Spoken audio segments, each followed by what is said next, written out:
Драги ученици, на почетокот од учебната година се наоѓаме пред шаренило од алатки и многу дилеми.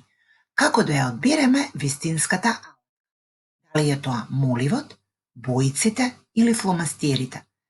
Верувајте ми дека многу е лесно. Треба да следиме само 3 едноставни насоки. А еве кои се. Со моливот пишуваме. Тој пак оди рака под рака со гумата и острилката.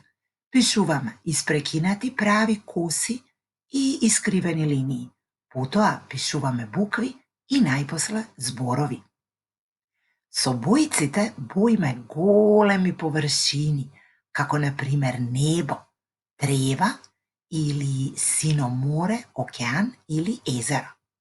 Со фломастерите пак ги означуваме помалите детали на големите површини, како на пример сонцето на небото, цветот на ливадата или рибите скриени во морето.